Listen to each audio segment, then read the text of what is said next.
A ver. Settings.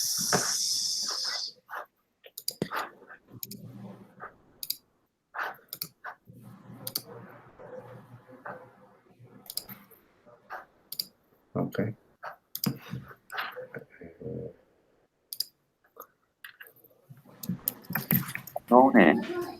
¿Cómo estás, Javier? Bien, felizmente. Necesito salir y volver a entrar. Ya vuelvo, ¿eh? Un segundo. Está. Bueno.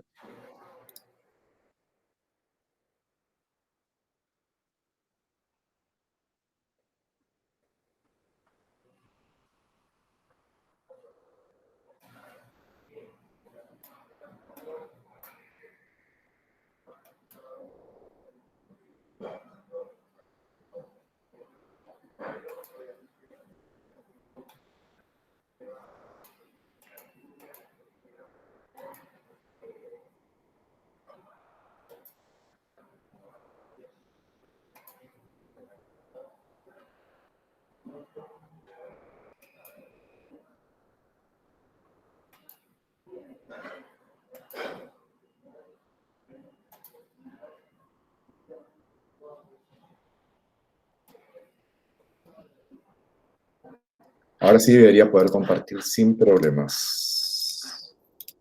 ¿Sí? ¿Se ve?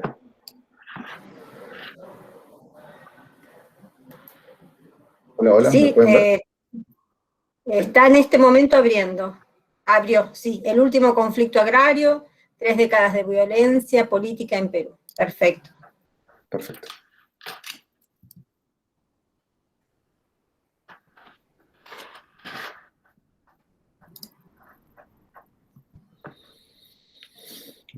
Bien, estoy bien, Vanderlei. ¿Empiezo ya? ¿Me presento? ¿Me presentan? Bien, creo que bien, ya son las 18 horas. Só pediria, Javier, uma coisa.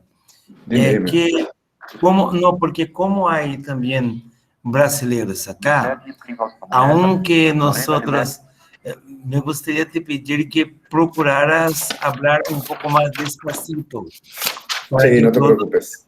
acompañarlo, ¿está? No te preocupes. Está bom. Porque es un tema muy instigante, pero que pocos conocen Brasil. Sí, por supuesto. Bueno, sin más preludio, voy a empezar a mi presentación. Só um ratito. Ok. Bem, gente, boa tarde. Estamos, então, começando a conferência do segundo dia do Encontro de Estudos Agrários, na realidade, o quarto desta atividade.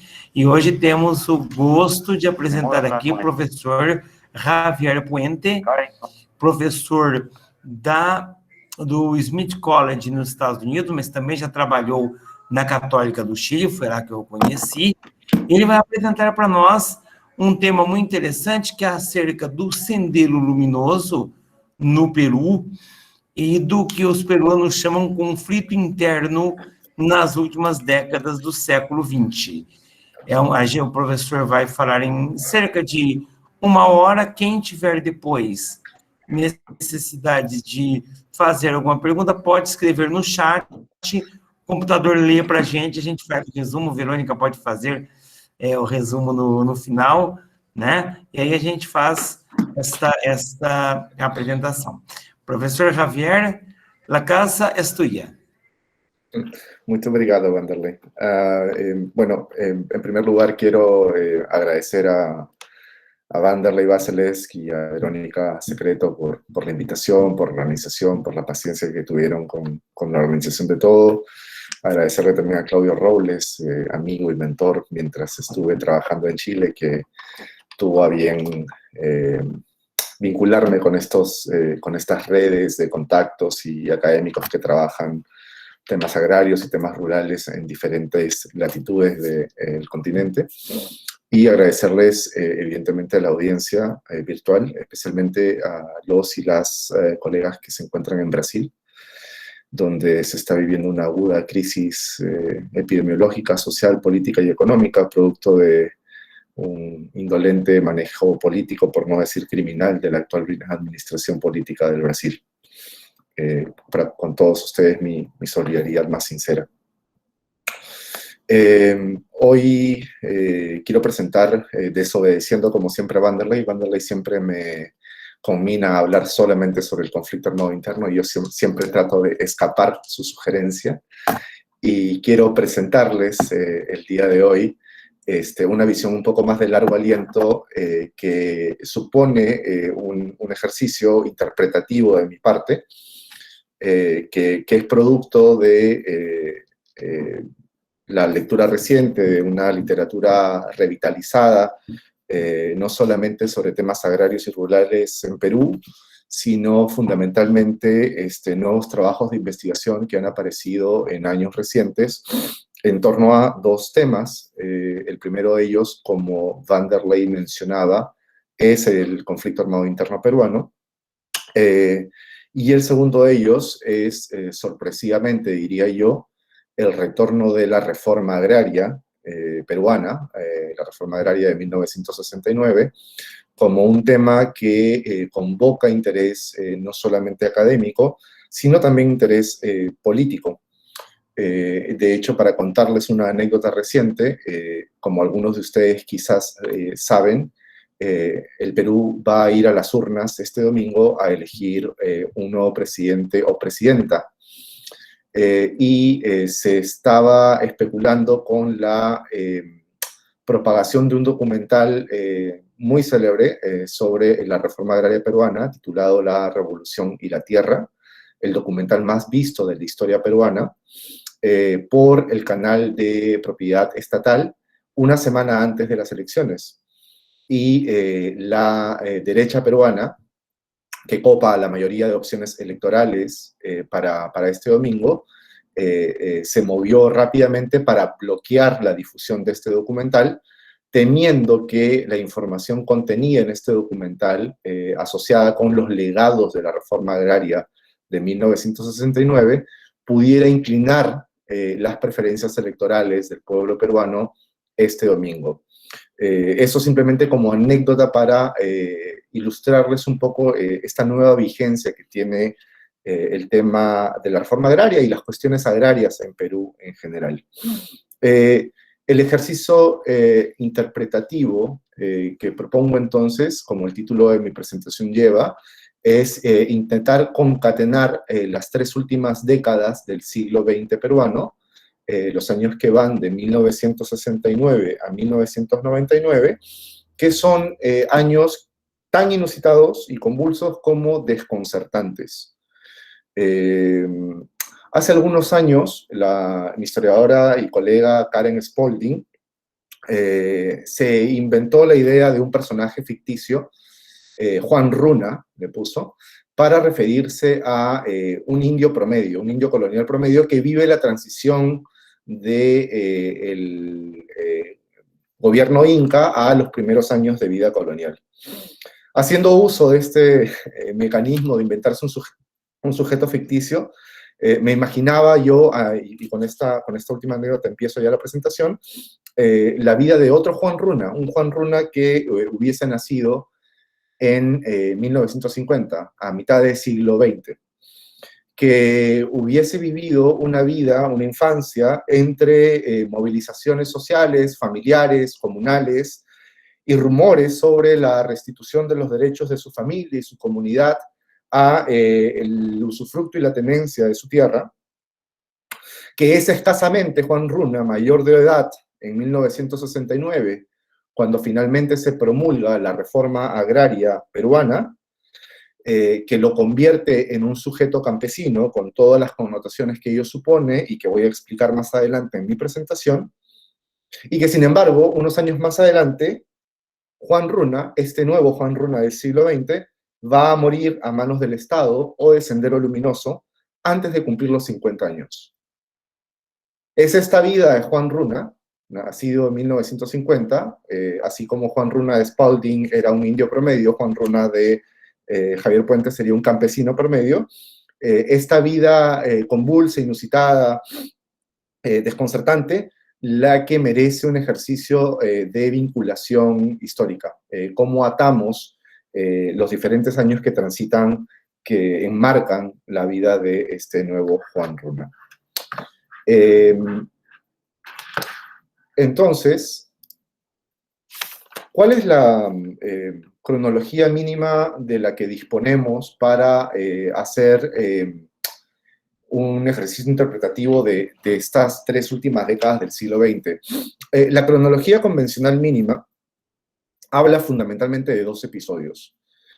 El primero de ellos es el episodio que transcurre de 1969 a 1980, desde la promulgación del Decreto Ley 17716 del 24 de junio de 1969, que declara el inicio de la última reforma agraria de América Latina y que termina este periodo con el retorno de la democracia formal al Perú en el año 1980. Al centro de este periodo se encuentra un proceso de transformación de comunidades indígenas en campesinas. Campesinas que van a ser frecuentemente asociadas, se van a convertir en socios o socias, parte de empresas con más o menos supervisión del Estado. Es decir, las comunidades rurales de Perú hasta 1969, identificadas tanto por ellas como por el Estado como indígenas, con la reforma agraria de 1969 dejan de ser indígenas y pasan a ser campesinas socias de estas empresas asociativas que van a tener una supervisión estatal directa. ¿Qué ocurre entonces? Al centro de este episodio de reforma agraria y campesinización está un reposicionamiento del sujeto rural como agente de las grandes transformaciones nacionales que el país demandaba. Ese sería entonces el primer episodio de estas 3 décadas que intento atar. El segundo episodio, más bien, es el de conflicto armado interno que Vanderlei mencionaba en su introducción, que parte en el año 1980, concretamente el 17 de mayo de 1980, con la declaración de inicio de lucha armada por parte de Sendero Luminoso en contra del Estado peruano. Una declaración de lucha armada que transcurre en paralelo con el retorno de la democracia formal en el país. Siendo ese el punto de partida, el conflicto armado interno cierra en esta cronología convencional mínima con la caída del dictador Alberto Fujimori el año 2000. Y le coloca un cierre, por lo menos nominal, al proceso de conflicto armado interno y violencia política en Perú.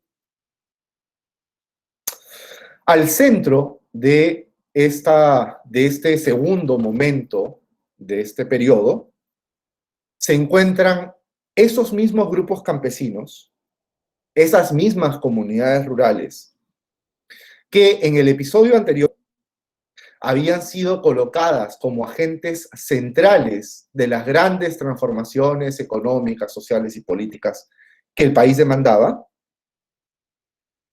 convertidas o bien en agentes o bien, mayoritariamente, en víctimas de la violencia insurgente y contrainsurgente dentro de un escenario de guerra civil.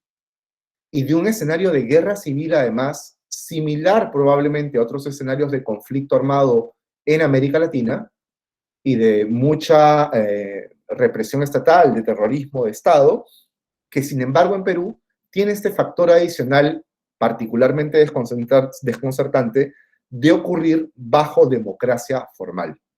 Es decir, no ocurre bajo dictadura, ocurre en democracia. Todo esto quiere decir que el mismo sujeto rural, otrora agente de estas transformaciones, termina siendo el material combustible de violencia política en el campo peruano en este segundo momento de este periodo convulso de las 3 últimas décadas del siglo XX. El desafío, entonces, para dejarlo claro finalmente, es cómo sintonizar estos dos momentos. ¿Cómo sintonizamos esta transición que va de ese periodo de reforma agraria y campesinización a este otro periodo de conflicto armado interno? ¿Por qué la vida de este Juan Runa, del cual les hablaba al inicio de mi presentación, parte con un mensaje de esperanza, con un mensaje de destino utópico, y termina con este tono de tragedia y con un desenlace profundamente distópico?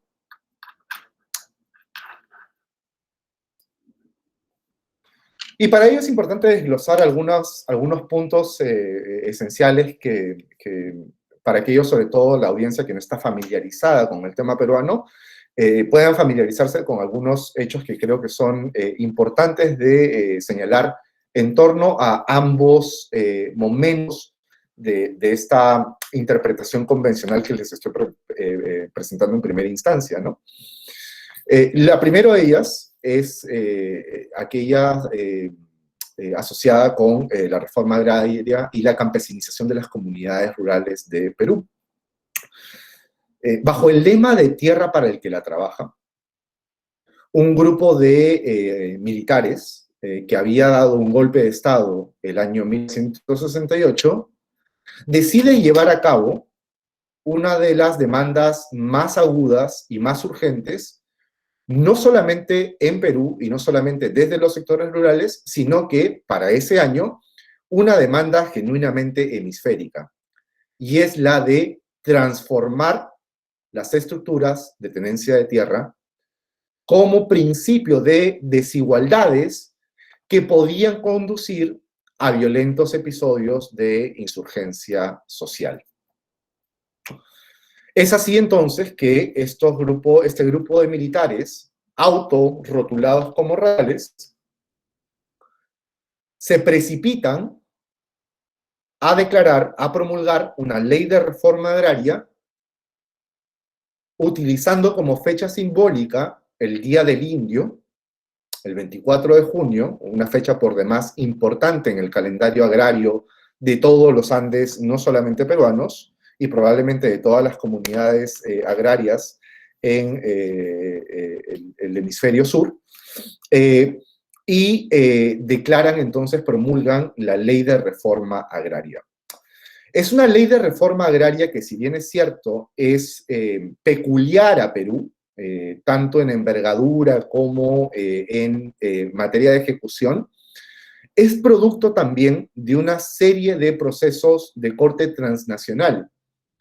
Concretamente, la capacitación que se venía llevando a cabo desde la década de los 50, pero más concretamente durante toda la década de los 60, de tecnócratas latinoamericanos que gravitaban, circulaban a lo largo de toda América Latina, investigando, desarrollando y formulando conocimiento rural experto en torno a la mejor receta para llevar a cabo una reforma agraria.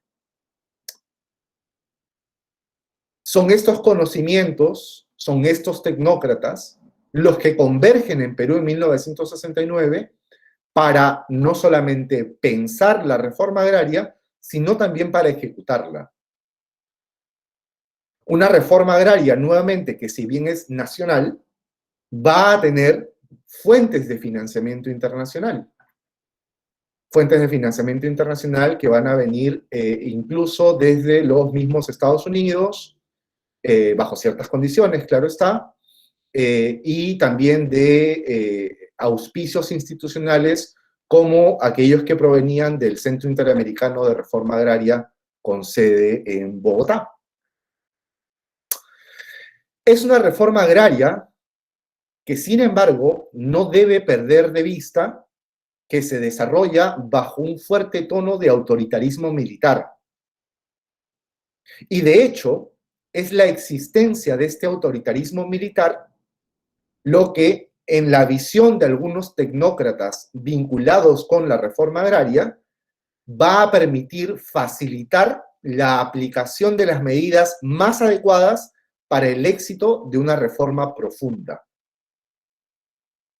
Básicamente, una de las lecciones que había dejado la reforma agraria, las reformas agrarias latinoamericanas previas, era que eran más o menos incompatibles con ordenamientos democráticos, por los profundos efectos que generaban, particularmente en las élites terratenientes de cada uno de estos países. Y es por ello que una dictadura militar facilitaba la ejecución de una reforma agraria genuinamente ambiciosa. Tierra para el que la trabaja. No hay un aforisma político más repetido en la historia de América Latina que tierra para el que la trabaja, y los invito a pensar cada uno en sus contextos nacionales si acaso algún tipo de intervención estatal llevó este rótulo de tierra para el que la trabaja. La promesa de la redistribución directa de la propiedad de la tierra. Sin embargo, aunque la promesa va a permanecer siendo esa, la redistribución directa, la reforma agraria peruana de 1969 va a colocar como su bandera un ideal cooperativo de tenencia y explotación de la tierra. Es decir, generar empresas asociativas en torno a las estructuras comunales preexistentes para poder dinamizar la economía agraria del país.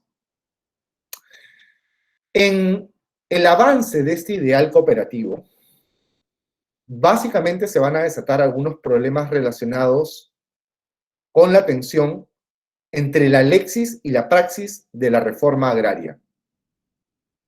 Con lexis me refiero a la reforma agraria como discurso, que va a ser presentado como una experiencia esencialmente emancipatoria. ¿Emancipatoria para qué? Para las comunidades que vayan a ser beneficiarias por la reforma agraria. Eso en el plano del discurso. Sin embargo, en el plano de la praxis, en la práctica de reforma agraria, ninguno de los procesos que forman parte de la reforma agraria van a ser plenamente emancipatorios.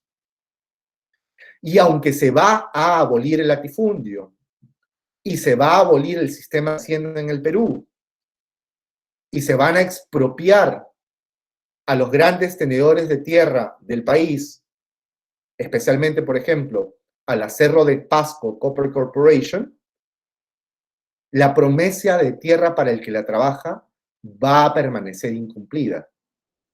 Y van a ser un puñado de comunidades las que van a poder acceder a esa promesa materializada enteramente, y más bien muchas otras comunidades las que van a convertirse en sujetos de nuevos procesos de subordinación.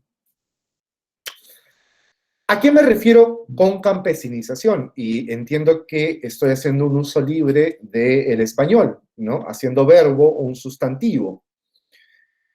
Fundamentalmente me refiero al ejercicio que acomete el Estado peruano a partir de 1969, bajo un tono profundamente autoritario, con tintes castrenses, de desplazar la identidad indígena de las comunidades rurales del país para convertirlas en comunidades campesinas. Un cambio que de ninguna manera no es solamente nominal, sino que suponía reformular las identidades culturales, sociales, políticas y económicas de cada una de estas comunidades. Al desplazar lo indígena del precepto identitario de estas comunidades, el Estado estaba borrando con una mano el tipo de relación que había formulado con estas comunidades por lo menos desde el año 1920.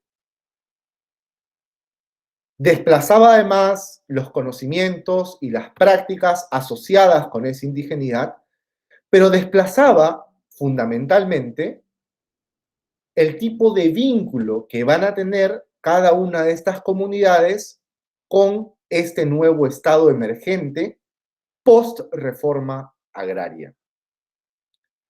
Si antes de 1969, por ejemplo, y esto es un escenario muy parecido a lo que describe Chris Boyer en el caso mexicano, si antes de 1969 el tipo de vínculo que se establece entre la comunidad indígena y el Estado podía sustentarse a partir de la inmemorialidad de una comunidad, de su identidad ancestral, sea ella precolombina o colonial, el nuevo Estado peruano post-reforma agraria no va a reconocer ese principio de identidad inmemorial y solamente va a reconocer aquellos lazos y vínculos que se desprendan de relaciones propias de la reforma agraria. Un proceso de campesinización que también supone finalmente, Argullo, finalmente, un proceso de nueva subordinación, donde las comunidades que otrora eran subordinadas al régimen de Hacienda, van a ser ahora subordinadas al régimen de Estado.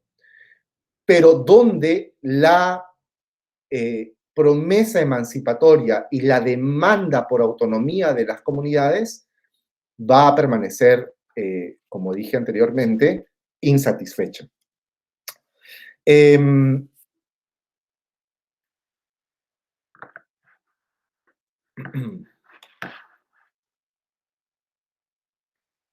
El siguiente episodio, entonces, como les había mencionado al inicio, es este episodio de conflicto armado interno.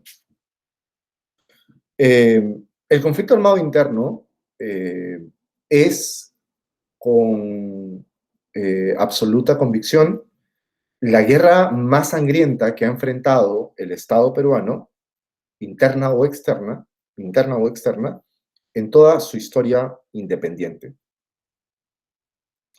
Produjo, según el informe final de la Comisión de la Verdad y Reconciliación, alrededor de 69.250 víctimas, con un margen de error de más o menos 5%. Ahora, sin embargo, se está especulando con que ese número es bastante mayor a 69.500, que había un subconteo, finalmente, en la cantidad de víctimas producto de este conflicto.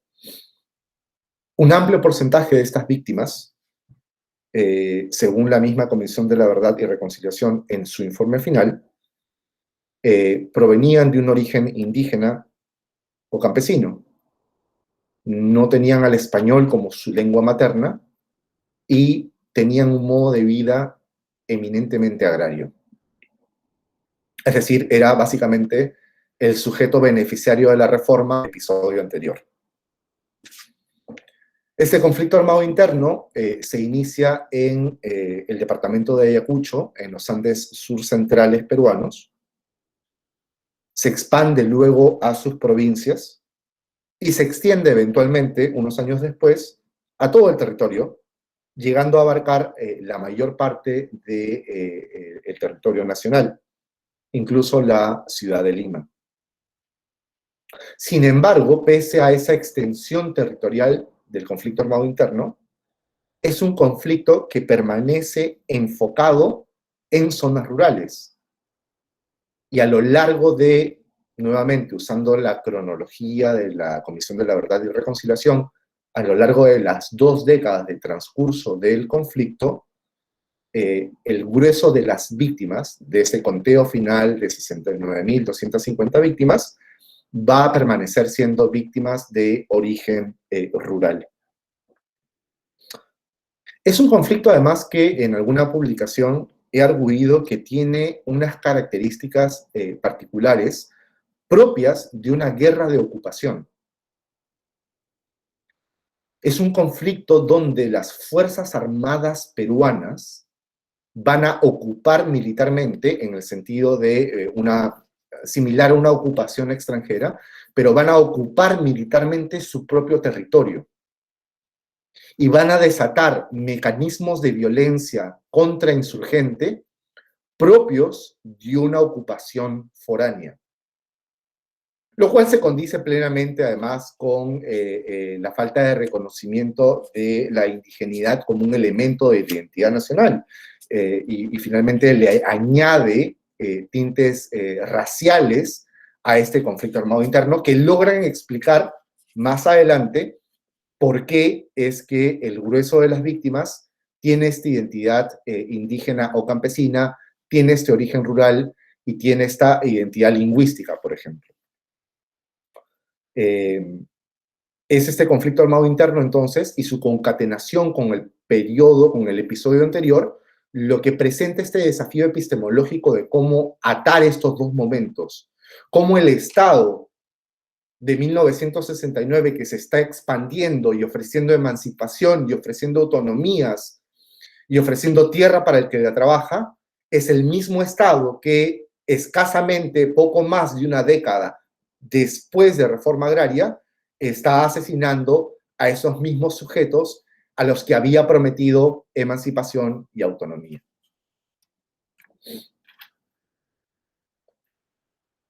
Entonces aquí, un momento por favor. Acá viene entonces el recuento alternativo que propongo centralmente con mi intervención hoy, ¿no? Que es, más bien, en vez de enfocarnos en necesariamente las cronologías políticas oficiales del Estado, enfocarnos en otro proceso que resulta tanto más explicativo para lo que ocurre en el campo, lo que ocurre con sus estructuras de poder y producción, y más concretamente con lo que ocurre con sus poblaciones. Y en este recuento alternativo de 1969 a 1999 propongo entonces igualmente 3 episodios, no 2, sino 3. Un primer proceso de capitalización y expansión estatal, que va de 1969 a 1979, que nuevamente empieza entonces con la reforma agraria del 24 de junio de 1969 y discurre hasta 2 hechos convergentes en el año de 1979.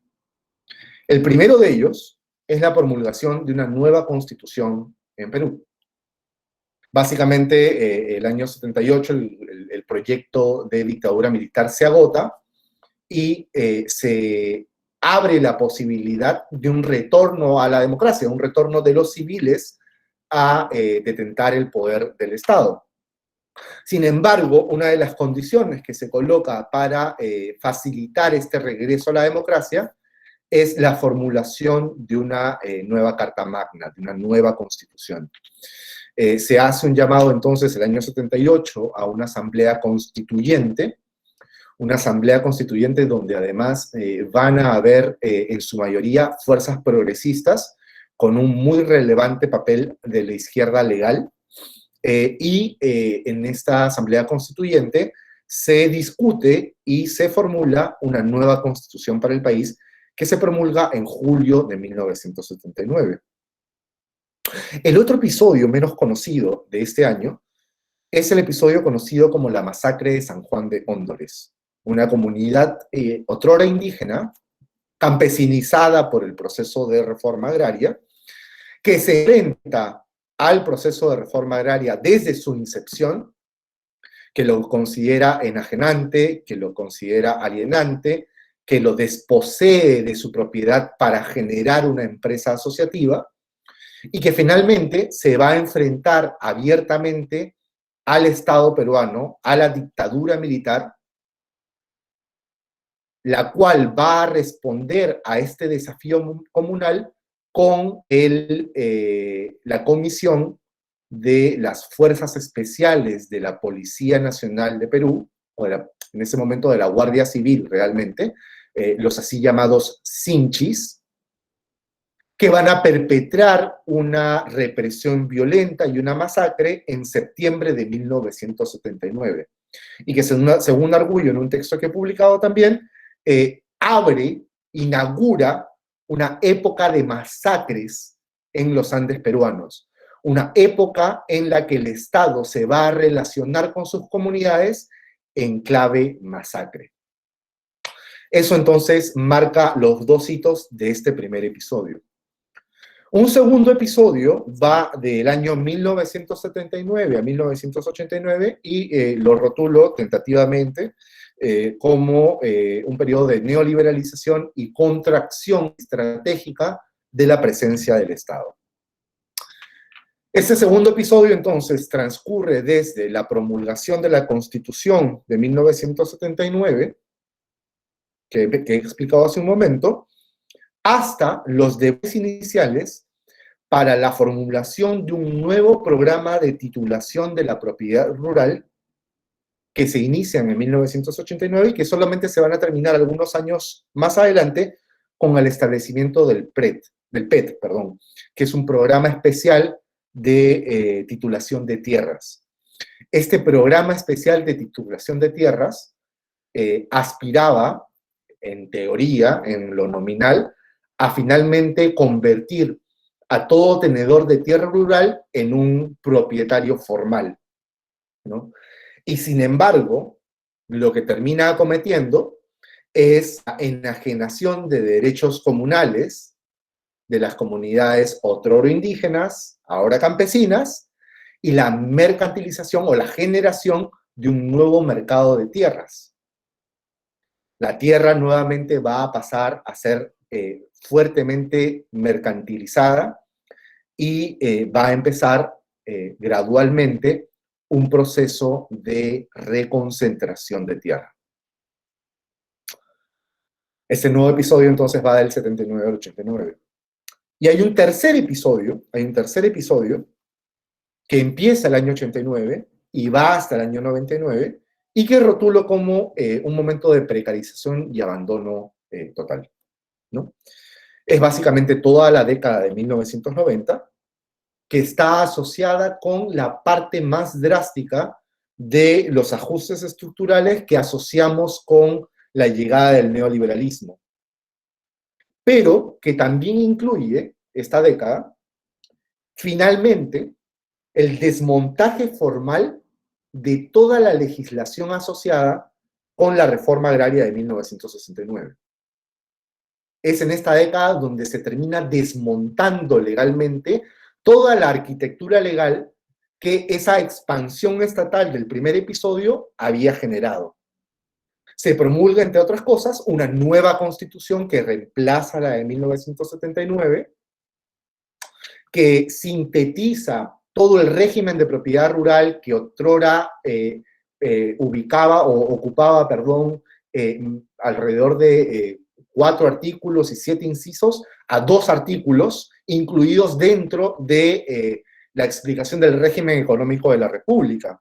Pero que además es una década de promulgación de una serie de dispositivos legales que liberalizan agresivamente la tierra, la reintroduce al mercado como un bien sujeto de transacción comercial y que genera al menos 2 efectos.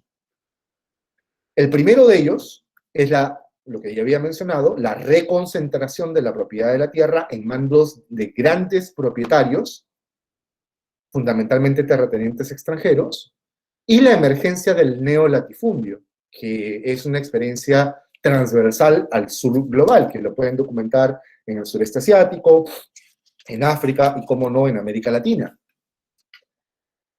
Pero también va a generar como un segundo efecto íntimamente relacionado con este neolatifundio, la precarización total de la condición comunal, de la condición campesina y de la condición indígena, desplazando completamente las economías de subsistencia y mercantilizando la vida y muerte en el campo peruano. Mercantilizando la vida y muerte en el campo peruano. Brevemente, porque empiezo a quedar un poco corto de tiempo, quisiera dejar minutos para hacer preguntas y respuestas. Pero Veo entonces, o propongo entonces, este primer episodio de capitalización y expansión estatal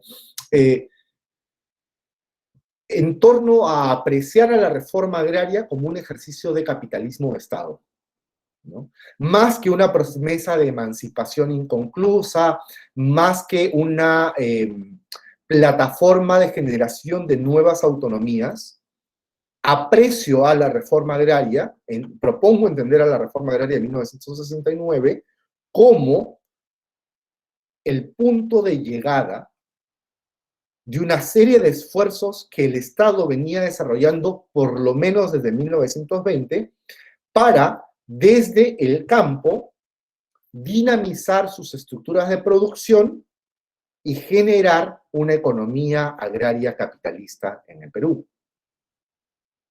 Inversiones que los habían llevado a generar proyectos de desarrollo de diferentes tipos, el reconocimiento de la personería jurídica de las comunidades indígenas, como no, el establecimiento de escuelas, el establecimiento de caminos, proyectos de desarrollo veterinario, proyectos de mejoramiento de cultivos, pero que en última instancia requerían este nuevo ejercicio de centralización del Estado, que finalmente el Estado desate su músculo centralizante y coloque bajo su control todos estos esfuerzos previos. Y es eso lo que creo que termina ocurriendo con la reforma agraria. Y es eso lo que explica esta expansión del Estado como principal agente capitalista en nuestra dinamización de la economía agraria del país.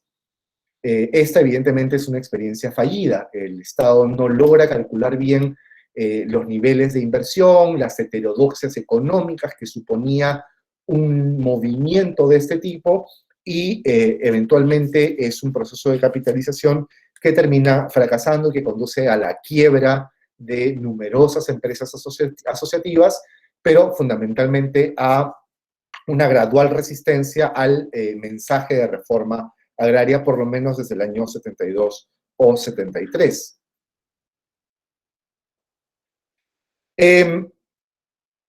Este segundo momento de neoliberalización y contracción, que va del 79 al 89, lo concibo como una contracción estratégica, porque frecuentemente se asocia al neoliberalismo como una ausencia del Estado, una ausencia total del Estado.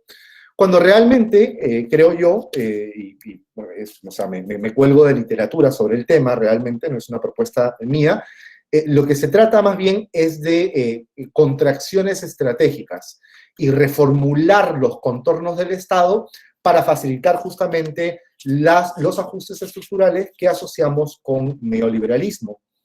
Y en ese proceso de contracción estratégica, particularmente dado los años en los que ocurren estos primeros esfuerzos de neoliberalización, el Estado le delega a las Fuerzas Armadas, mantener la única experiencia de gobierno en el campo que las comunidades campesinas van a seguir conociendo durante años bastante convulsos, años de guerra civil, años de hiperinflación, años de descalabro económico, producto del fracaso del proceso de capitalización previo asociado con la reforma agraria. Propongo entonces, a propósito de este otro episodio, ver al conflicto armado interno y a la violencia insurgente como una excusa por excelencia para desarrollar nuevas formas de violencia estatal, graficadas en este panfleto que circulaba en Ayacucho en 1984 y 1985. Nuevas formas de violencia estatal que no solamente van a estar abocadas a la contrainsurgencia, ese es el pretexto, ¿cierto? El combate contra Sendero Luminoso, sino también a la preparación del campo y sus sociedades para una nueva ola de transformaciones capitalistas. Si el capitalismo requiere violencia preparativa, nada mejor entonces que una guerra civil y una estrategia contrainsurgente para preparar el campo para esas transformaciones. Procesos entonces como desposesión y desplazamientos forzados son absolutamente distintivos para lo que el Estado busca como prerequisitos para neoliberalizar las estructuras de propiedad en el campo, las estructuras de propiedad agrarias, y finalmente para neoliberalizar la propiedad comunal. Finalmente, este último episodio, este último capítulo, digamos, de este recuento alterno que les estaba proponiendo, que habla de precarización y abandono, esta vez sí total, ¿no? En el informe final de la Comisión de la Verdad y Reconciliación, que ya he mencionado en mi presentación, hay una ecuación que, aunque explicativa, no deja de ser problemática. Esta ecuación es que el campesino indígena es pobre, ¿no? Que hay una sinonimia política entre la condición campesina y la pobreza, ¿no? Pero en otra publicación empecé a cuestionar, digamos, cómo se llega a esta circunstancia de pobreza campesina post-reforma agraria y post-conflicto armado interno.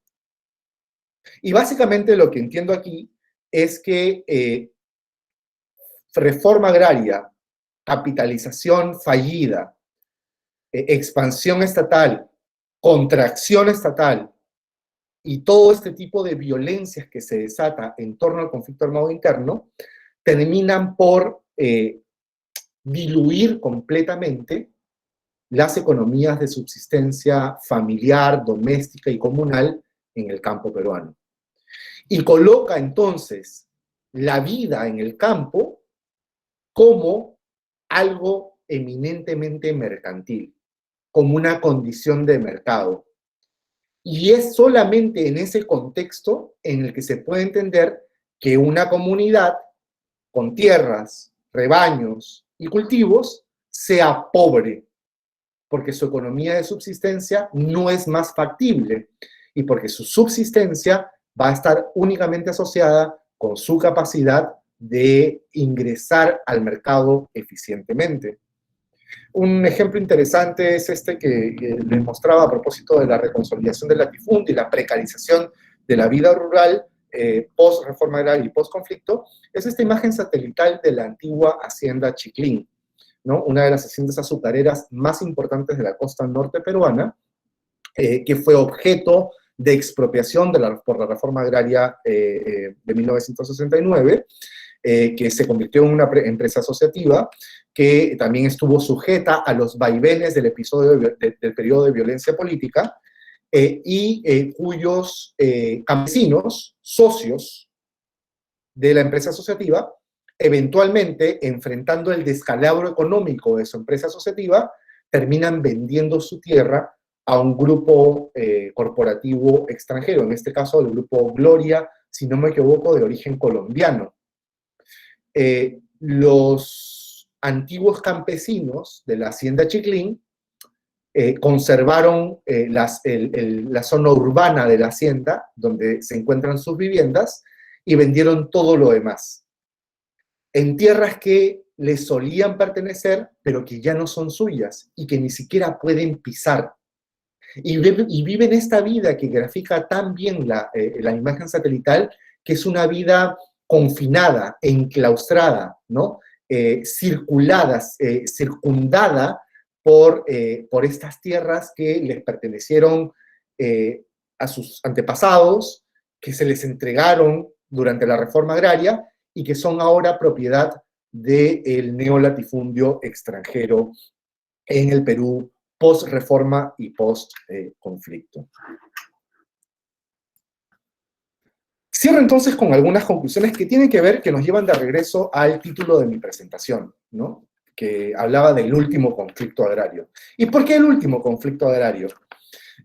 La primera clave de respuesta a por qué el último conflicto agrario tiene que ver con cómo entendemos la historia del siglo XX en América Latina, cómo la entendemos además en clave agraria. ¿Quién podría dudar que el siglo XX, no solamente latinoamericano, probablemente mundial, abre con un conflicto agrario, como la Revolución Mexicana, que cambia completamente el paisaje geopolítico del hemisferio? que cambia completamente el debate en torno a la política rural y a los sujetos indígenas y campesinos más allá de las fronteras de América Latina. Ese mismo siglo XX, que abre entonces con esta Revolución Mexicana, cierra con el conflicto armado interno en el Perú, con todos los tintes agrarios que este conflicto armado interno tiene, como he podido explicar en los minutos anteriores. Una segunda clave para explicar por qué es el último conflicto agrario el peruano es porque creo que no van a haber más conflictos agrarios. Y me explico porque es una afirmación problemática. El tipo de conflictividad que se desata de la Revolución Mexicana al conflicto armado interno en el Perú suponía la existencia de ciertas estructuras sociopolíticas y económicas que, y perdonen ahí el error de tipeo, que facilitaban movilizaciones sociales y políticas, ¿no? Concretamente, la existencia de una comunidad con autonomía ecológica como la unidad mínima de movilización sociopolítica en estos contextos de revolución.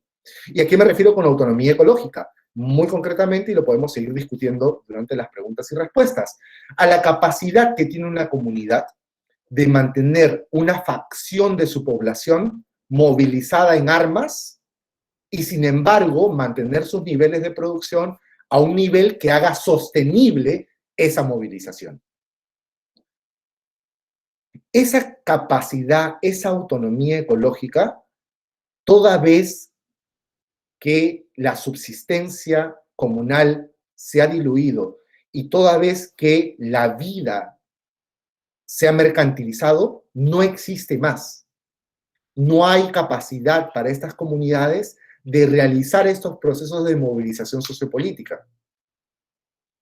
Y entonces es poco probable que veamos nuevamente conflictos agrarios de la envergadura de los que vimos en el siglo XX. Hay, sin embargo, conflictividad rural, y con esto concluyo mi presentación, con la tercera clave de respuesta de por qué el último conflicto agrario, porque todavía hay conflictividad rural. Hace algunos meses, en noviembre y diciembre del año pasado, tuvimos en Perú un paro agrario de trabajadores de cooperativas, de corporaciones extranjeras, demandando mejores salarios. Ojo, no demandando tierra, demandando mejores salarios, que es un tipo de conflictividad agraria diferente.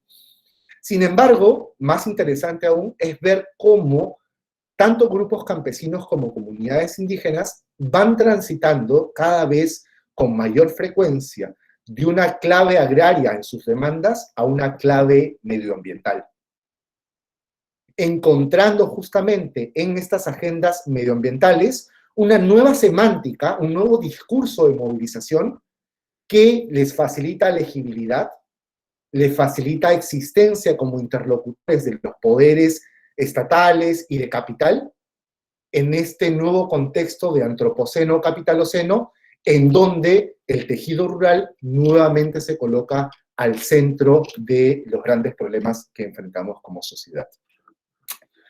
Esa ha sido mi presentación, les agradezco mucho la atención y estoy atento a sus preguntas, a sus comentarios. Vi que había algunas cosas en el chat que se fueron colocando mientras estuve presentando, pero muchas gracias por su atención.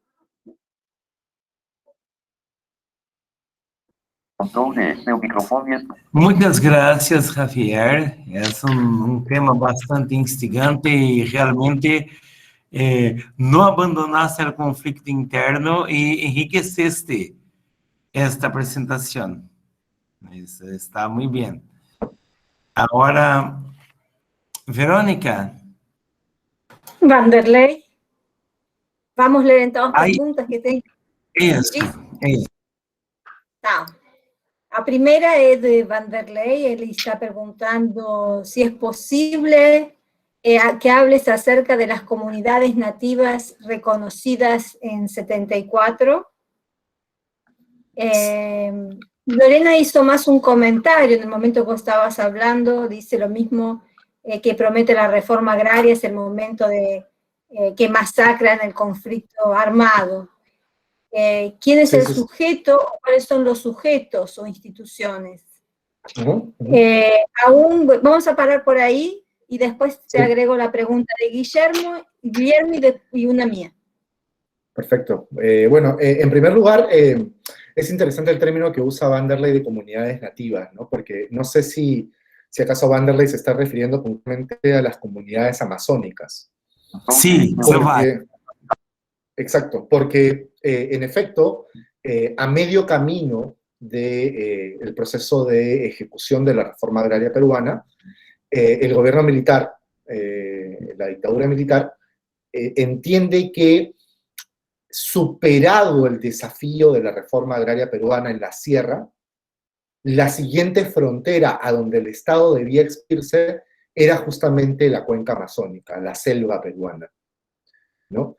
Que era un territorio tanto más inhóspito para el asentamiento del poder estatal que la sierra, y donde si en la sierra había una ansiedad catastral por medir, por censar, por mapear, en la selva la ansiedad era simplemente ocupacional. ¿Cómo ocupamos la selva?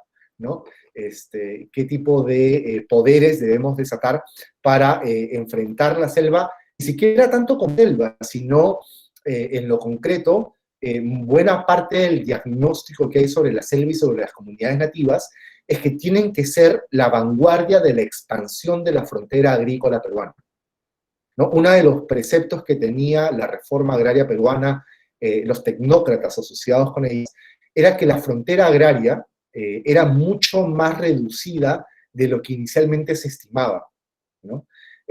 Perú tiene mucho territorio agrario, pero tiene mucho más territorio pecuario que agrícola, ¿no?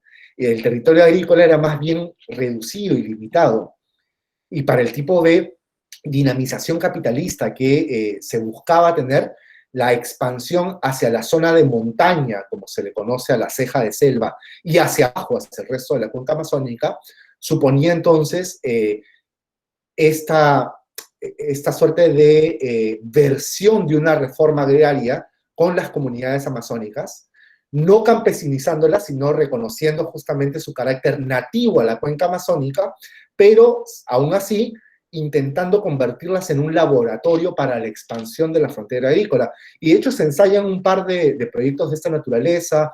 Hay un proyecto en Pucallpa con una sociedad agraria de interés social que se llama La Soberana, ¿no? Donde se empieza a realizar experimentación con algunos productos no endémicos a la selva, sino más bien,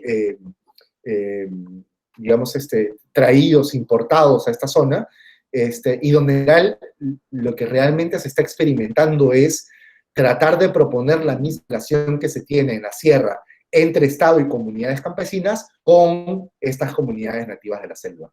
Entonces, no solamente reconocimiento, sino hay toda esta idea de expandir, de llegar y de experimentar con estas comunidades.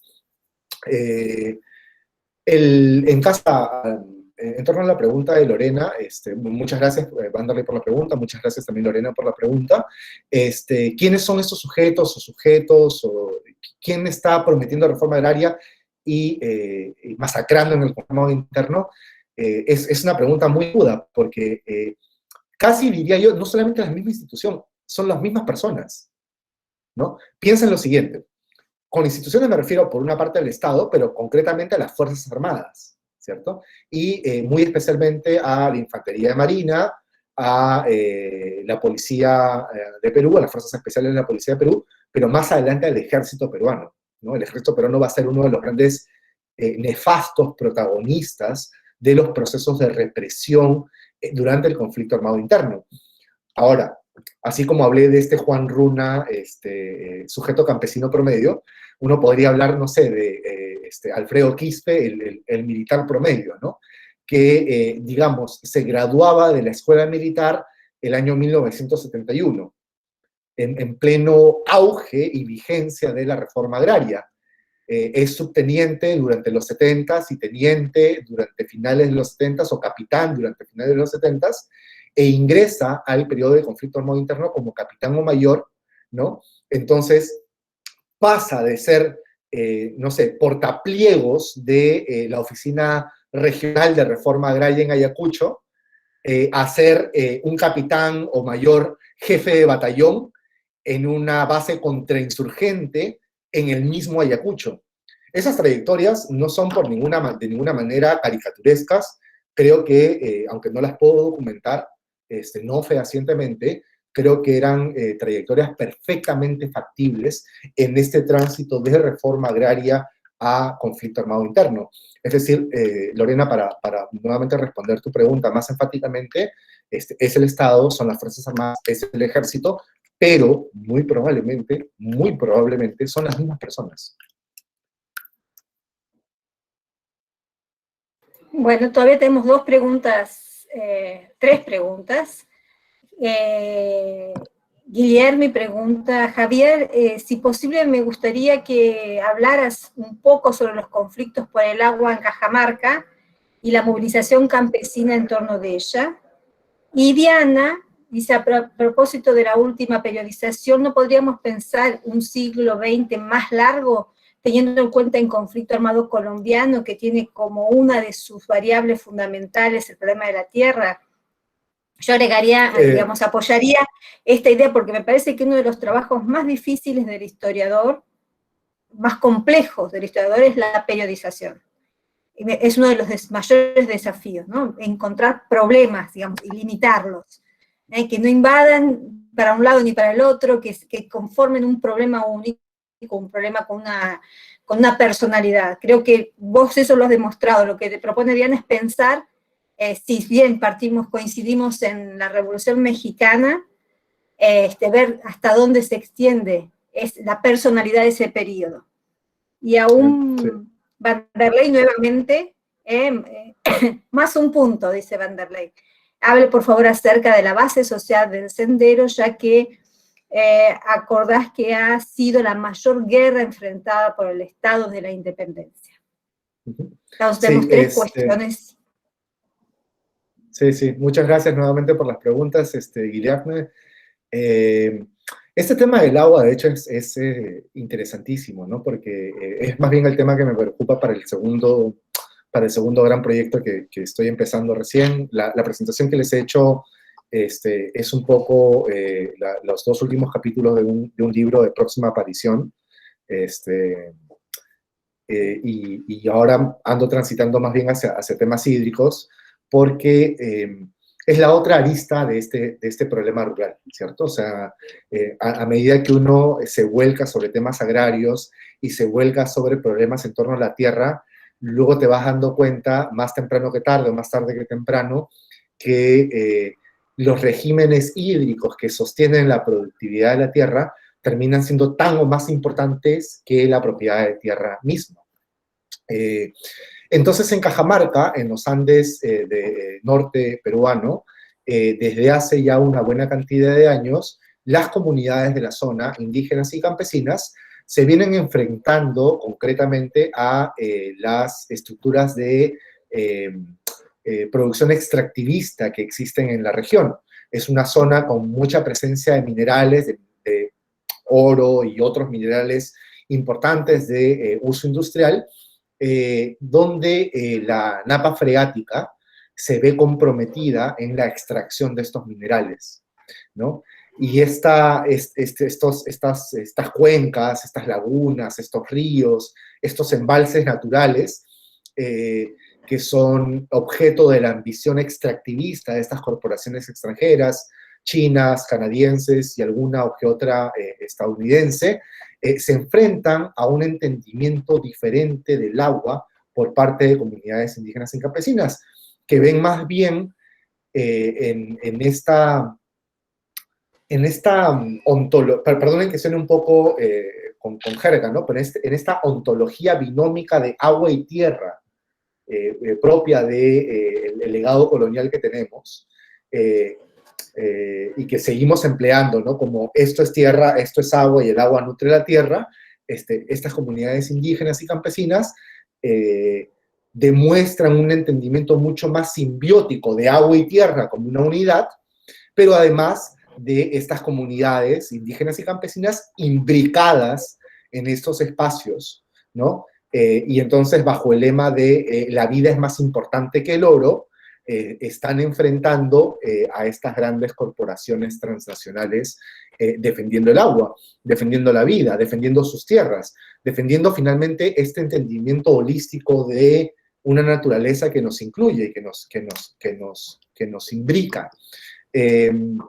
Y probablemente el elemento más icónico de estas luchas por el agua sea la presencia de Máxima Acuña, ¿no? De la dirigente campesina cajamarquina, que ha recibido incluso el premio Nobel en la lucha medioambiental, que es el Goldman Award, el Goldman Environmental Award, y que se viene enfrentando desde hace ya una buena cantidad de años a la minera Yanacocha por la defensa de las lagunas dentro de su estancia familiar, además. Entonces eso es lo que tengo que decir al grosso modo sobre el agua, pero podría probablemente hablar otros 50 minutos más, aunque no creo que sea útil para la dinámica del Congreso. Y Diana, gracias por tu pregunta. Sí, sin duda, o sea, mi periodización, el ejercicio que he hecho con ustedes es un ejercicio de ninguna manera resuelto, ¿no? Resoluto, sino que invita nuevamente a pensar estas cronologías, a pensar periodizaciones, a pensar episodios, que puede efectivamente hablar de no solamente cortos siglos XX, sino largos siglos XX, que puede hablar además sobre la colonialidad de muchos de los problemas que enfrenta el Estado-Nación, ¿no? Donde, o sea, y esto hace un siglo Mariátegui lo ponía de manera prístina en estos ensayos que cada vez se leen menos, ¿no? De interpretación de la realidad peruana, donde hablaba de la transversalidad del problema de la tierra como el gran problema histórico de esta región hoy llamada América Latina, desde sus bases coloniales hasta su experiencia de modernidad. Entonces, no solamente es un ejercicio de extender el siglo XX, sino de pensar incluso en la colonialidad, del vigente problema de la tierra en la colonialidad, asociándolo con la pregunta ahí el problema del agua también, absolutamente. Finalmente la pregunta de Vanderlei, es una buena pregunta esta de la base social de Sendero, ¿no? Porque una de las imágenes probablemente menos exactas que tenemos de Sendero Luminoso es la de un movimiento campesino masivo, ¿no? Y Sendero Luminoso, según estudios que todavía siguen siendo objeto de discusión y de debate, nunca tiene un rasgo eminentemente masivo, sino más bien faccional, y por eso además es que Sendero plantea la lucha que plantea, que es una lucha de sabotaje, es una estrategia de sabotaje, una estrategia militar de sabotaje donde solamente choca regularmente con el Estado en una cantidad pequeña de ocasiones. Sin embargo, dentro de las razones que explican la emergencia de Sendero como un fenómeno político, Carlos Iván de Gregori, probablemente el senderólogo más importante de Perú, postuló ya hace varios años, hace algunas décadas, que en el corazón de Sendero Luminoso, yacía esta frustración de un nuevo grupo, una nueva generación proveniente de sectores campesinos que buscan en la educación superior concretamente, no solamente un mecanismo de ascenso social, sino una experiencia de redención de su condición campesina. Y donde la educación provinciana en torno a la Universidad Nacional San Cristóbal de Huamanga, que es donde finalmente se forma Sendero Luminoso, nunca termina por entregar esa promesa de redención. Nunca se termina de materializar eso que de Gregori llamaba el mito del progreso, ¿no? Y entonces estos sectores, ahora además intelectualmente radicalizados en aulas universitarias, encuentran en la violencia una respuesta a estas demandas insatisfechas, esta demanda de la educación como una experiencia de redención de su condición social. Y yo creo que en esa